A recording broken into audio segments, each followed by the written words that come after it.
आपण संख्यांचे वेगवेगळे प्रकार पाहिले होते. कोणत्या? अगदी लहानपणी समसंख्या, विषम संख्या, नैसर्गिक संख्या, पूर्ण संख्या, पूर्णांक संख्या, परिमेय संख्या, अपरिमेय संख्या पाहिल्या होत्या. आता आणखीन आपण पाहणार आहे आज नवीन प्रकार बेरीज व्यस्त म्हणजेच अपोजिट नंबर आणि गुणाकार व्यस्त म्हणजेच मल्टिप्लिकेटिव्ह इन्व्हर्स. ठीक आहे.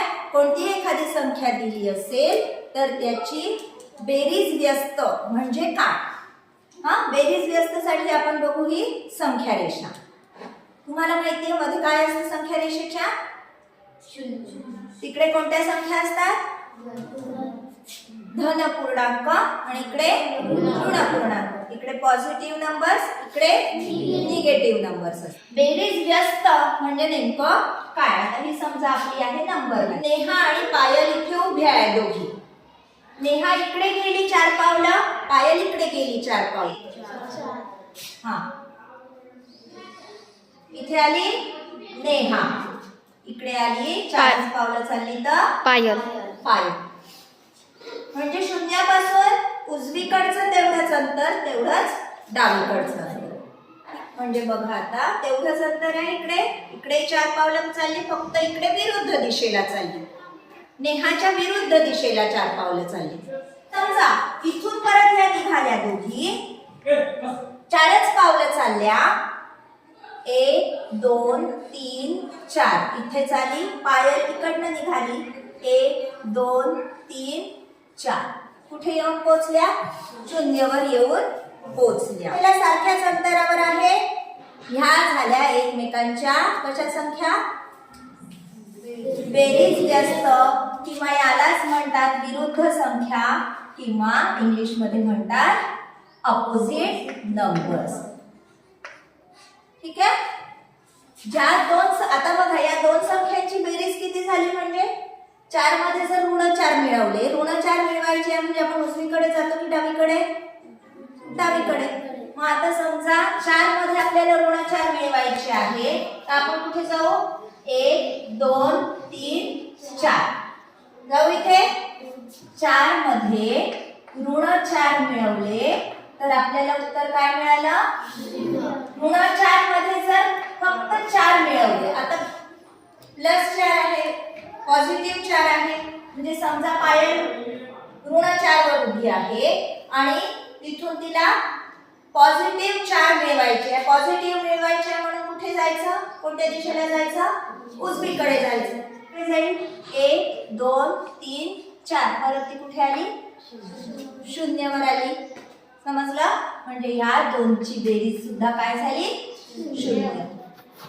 ठीक आहे. 4च्या जागेवर अजून दुसरं काहीतरी घेऊन बघू. 3 घेऊन बघू. 3 अधिक ऋण 3. आता ऋण 3 आहे म्हणून आपण परत डावीकडे जाऊ. 1 2 3 कुठे आलं? समजलं? समजा इथे ऋण 5 वर खुशी उभी आहे. ती जर उजवीकडे गेली 5 घरं. किती घरं गेली? 5. इथे ऋण 5 वरच आहे ती, पण 5 घरं जर उजवीकडे गेली तर कुठे येते बघू ती? 1 2 3 4 5 कुठे आली? 0 वर. समजलं? म्हणजे आता तुम्ही एवढं लक्षात ठेवायचं की शून्यापासून जेवढं अंतर उजवीकडे तेवढंच अंतर डावीकडे. विरुद्ध दिशेचं तेवढंच अंतर म्हणजे काय? विरुद्ध संख्या. ठीक आहे. किंवा आणखीन काय लक्षात ठेवाल? ज्या दोन संख्यांची बेरीज किती येते? 0 येते, त्या दोन संख्या एकमेकींच्या विरुद्ध संख्या आहेत. अपोजिट नंबर्स, बेरीज व्यस्त संख्या. आलं लक्षात? बेरीज व्यस्त काय म्हणाल? ज्या दोन संख्यांची बेरीज 0 येते त्या संख्यांना बेरीज व्यस्त असे म्हणतात किंवा विरुद्ध संख्या असे म्हणतात.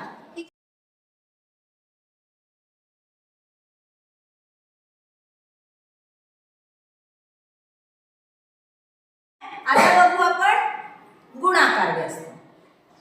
आता ह्याच्यामध्ये जसं बेरीज गुणाकारामध्ये ज्या दोन संख्यांचा गुणाकार म्हणजे 5 असेल तर 1/5, 5 गुणिला 1/5 ह्यांचा गुणाकार किती येतो सांगा? 5 भागीला 5 समजा केला आपण, याचा अर्थ असा होतो ना 5 × 5 खाली 5, बरोबर? 5 ला जर 5 ने भागलं तर आपल्याला काय उत्तर मिळतं? 1. म्हणजे ह्या दोन संख्यांचा गुणाकार किती आला? 1 आला. ठीक आहे. हे जर ऋण घेतला तरी पण तेच, ऋण 6 गुणिला 1 ऋण 6 भागीला ऋण 6 काय उत्तर येईल? ऋण 6 भागीला ऋण 6 1. समजलं? म्हणजे ज्या दोन संख्यांचा गुणाकार, इथे काय म्हटलं आपण? ज्या दोन संख्यांची बेरीज किती? 0. इथे काय म्हणणार आहे? मल्टिप्लिकेटिव्ह इन्व्हर्स मध्ये किंवा गुणाकार व्यस्त मध्ये ज्या दोन संख्यांचा गुणाकार किती येईल? 1 असेल अशा संख्यांना काय म्हणायचं? गुणाकार व्यस्त असं म्हणायचं. आता तुम्ही सांगून पहा बरं, 10चा गुणाकार व्यस्त 1 अंश 10/. ह्या दोन संख्यांचा गुणाकार केला तर आपल्याला उत्तर काय मिळेल? आता काढता येईल तुम्हाला कोणत्याही संख्येचा गुणाकार व्यस्त? तर करून पाहू आपण. एखादा आपण 1/25 घेऊन पाहू. 1/25 चा गुणाकार व्यस्त काय होईल मग? नुसतं 25. Very good. 25 भागीला 25 बरोबर 1. ठीक आहे, समजला? आता 50 चा गुणाकार व्यस्त सांगा. 1/50 याचा गुणाकार व्यस्त काय? 1/50. कारण ह्या दोनचा गुणाकार काय येतो? 1. ठीक आहे, आलं लक्षात?